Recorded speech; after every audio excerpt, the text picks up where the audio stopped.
If you've ever stood in your garage staring at a pile of scrap wood, a half-finished prototype, or a set of metal brackets and thought, I need something reliable, easy to live with, and worth the money, you're not alone. That hesitation is exactly what makes buying a CNC router a bit of a gamble, especially when the market is flooded with machines that promise astronomical specs but leave you wondering if they'll survive a real workshop day.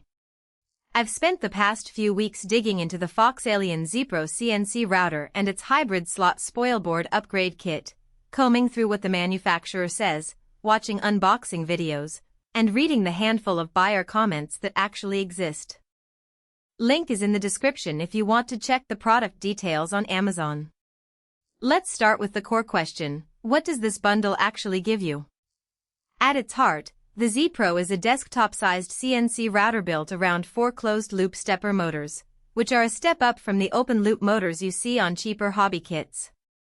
Closed-loop means each motor gets feedback from an encoder, so the controller can correct any missed steps on the fly.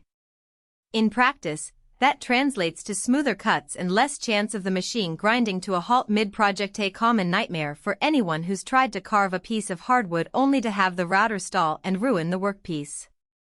The upgrade kit adds a hybrid spoilboard that combines aluminum support ribs with a slot surface, forming a rigid, grooved platform that locks the workpiece securely while still allowing quick changes. Who should consider this setup? If you're a maker who regularly moves between wood, acrylic, and light aluminum, and you need a machine that can handle a mix of 1/8 inch CH to 1 inch material thickness without constantly retuning, the ZPro with its hybrid spoilboard hits a sweet spot.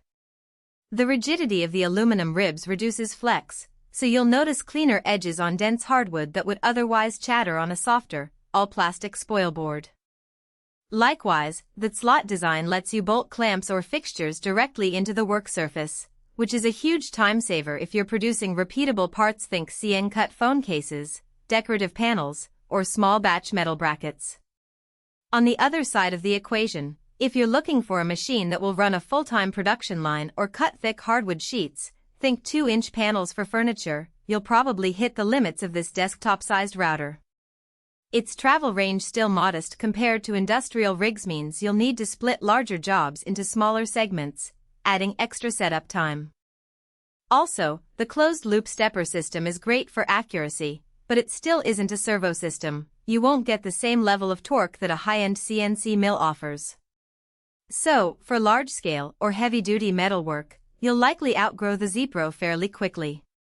Now, let's talk about the hidden trade-offs that only become clear after you lift the box. The first thing that struck me was the assembly process.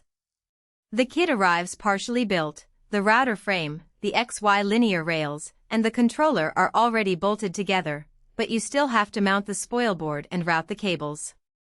The hybrid spoilboard is heavier than a typical composite board, which means you'll need a sturdy, level workbench to support it. If your shop space isn't a solid, vibration-free table, the extra mass can actually amplify any existing wobble, making the whole system feel less stable than the specs suggest. I found that adding a simple set of rubber feet under the workbench helped, but it's an extra step you have to plan for. Another practical point is the software side. FoxAlien bundles a basic code sender that works fine for simple cuts, but if you want to dive into more sophisticated toolpaths like multi-axis engraving or adaptive feed rates, you'll need to bring in third-party software like Fusion 360 or Vectric Aspire. The machine's controller accepts standard code, so there's no lock-in, but the learning curve for setting up proper post-processing can be steep for beginners. That's where the easy-to-live-with promise gets tested. The hardware is forgiving, but the software can become the bottleneck if you don't already have a CAD/CAM workflow in place. What about value for money? The ZPro bundle sits in the mid-range price band for desktop CNC routers, hovering around the $1,200 to $1,500 mark depending on promotions. Compared with a barebones router that might cost $800 but require you to buy separate linear rails, a controller, and a spoilboard, this all-in-one package can actually save you a few $100s and a lot of guesswork. The real value, however, comes from the hybrid spoilboard's durability. I've seen cheap MDF spoilboards warp after a few weeks of heavy use, the aluminum ribs in this upgrade keep the surface flat, reducing the need for frequent releveling. If you plan to run the machine daily, that longevity translates directly into lower total cost of ownership. Let's drill into a concrete scenario. Imagine you're a small business owner producing custom laser-etched wooden signage. You need to cut out the base shape with the CNC router, then move the